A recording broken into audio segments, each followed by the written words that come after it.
இங்க ஒரு ஹைவேல ரெண்டு பொண்ணுங்க கார் ஓட்டிட்டு போயிட்டு இருக்காங்க. அப்படி போயிட்டு இருக்கும்போது அந்த ஹைவே ஓரமா ஒருத்தனோட கார் வந்து பிரேக் டவுன் ஆயிடுச்சு போல. அவன் வந்துட்டு இவங்கிட்ட லிஃப்ட் கேட்கறான். சோ அதனால கார் ஓட்டிட்டு இருந்தா அந்த பொண்ணு நிறுத்துறா. ஆனா கூட இருக்க என்ன சொல்றானா, ஏய் எதுக்கு இப்ப கார் நிறுத்தின, அவன் பார்க்கவே ஏதோ சைக்கோ மாதிரி இருக்கான், அவனுக்கு லிஃப்ட் எல்லாம் கொடுக்க வேணாம் போ அப்படின்னு சொல்றா. ஆனா இவன் வந்துட்டு ஏய் பார்க்க அப்படியே இருக்கான், எனக்கு ஒன்னும் அப்படி தெரியலையே, நல்லா ஹேண்ட்ஸமா தானே இருக்கான் அப்படின்னு சொல்லிட்டு அவனுக்கு லிஃப்ட் கொடுத்து அவனை முன்னாடி உட்கார வச்சுக்கிறா. சோ அதனால இவளோட ஃப்ரெண்டு பின்னாடி போய் உட்காந்துக்கிறா. சோ அதுக்கப்புறம் அவனை கூட்டிட்டு போயிட்டு இருக்கும்போது இந்த காரை ஓட்டிட்டு இருக்கா பாத்தீங்களா, இவளுக்கு அவனை பார்த்த உடனே பிடிச்சிடுச்சு. அவன் கூட பேசிட்டே வந்துட்டு இருக்கா. ஆனா பின்னாடி இருக்கவளுக்கு இவன் மேல ஏதோ டவுட். சோ அதனால இவன் கூட மூஞ்ச கொடுத்து கூட பேச மாட்டேன்றா. சோ இப்படி இவங்க பேசிட்டு போயிட்டு இருக்கும்போது பின்னாடி உட்காந்துட்டு இருக்குவேன். இவனுக்கே தெரியாம அவனோட பேக்கை செக் பண்ணி பாக்குறா. அப்படி செக் பண்ணி பார்க்கும்போது இந்த பேக் முழுக்க பொண்ணுங்க போடுற திங்ஸா இருக்கு. சோ இதை பார்த்தவ உனக்கு ஏதோ கேர்ள் ஃப்ரெண்ட் இருக்கா அப்படின்னு மாதிரி கேட்க, இல்லையாமா அப்படின்னு சொல்றான். ஏன் என் பேக்கை செக் பண்ணி பாத்தியா, அது எல்லாமே என்னோட எக்ஸ் கேர்ள் ஃப்ரெண்ட் இதுமா அப்படின்னு மாதிரி சொல்றான். அப்போ இந்த பொண்ணுக்கு போலீஸ்ல இருந்து ஒரு மெசேஜ் ஒன்று வருது. அதுல என்ன இருக்கு அப்படின்னா, இந்த ஹைவேஸ் ஓரமா ஒரு சைக்கோ கில்லர் சுத்திட்டு இருக்கான் அப்படின்னும், அவன் இந்த பக்கம் வரவங்க எல்லாருமே கொன்னு அவன் அவங்களோட தலையை மட்டும் கட் பண்ணி எடுத்துக்கிட்டு அவங்களோட பாடி எல்லாத்தையுமே இந்த ஹைவேஸ் ஓரமா போட்டு போறான் அப்படின்னும், அந்த பக்கம் போறவங்க எல்லாமே சேஃபா இருங்க அப்படின்னு சொல்லிட்டு ஒரு மெசேஜ் ஒன்று வர, இதை பார்த்தவ உடனே இந்த மேட்டரை ஃப்ரெண்டு சொல்லலாம்னு சொல்லிட்டு சொல்ல போறா. ஆனா இவன் வந்துட்டு அவன் சொல்றது எதுவுமே காதுல வாங்காம இவன் என்ன சொல்றானா,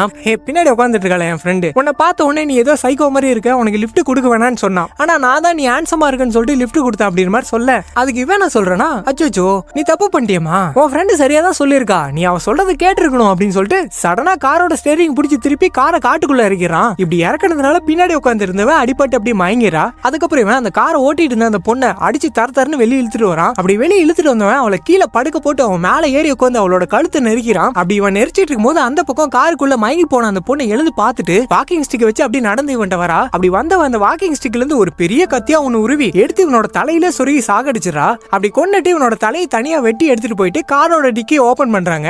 ஓபன் பண்ணா இங்கதான் ஒரு ட்விஸ்ட் என்ன அப்படின்னா, உள்ள ஏகப்பட்ட பேரோட தலைங்க இருக்கு. அதுக்கப்புறம் இவங்க ரெண்டு பேரும் இவனோட தலைய இவங்களோட தலை கலெக்ஷன்ல ஆட் பண்ணிக்கிட்டு அங்கிருந்து போயிடுறாங்க.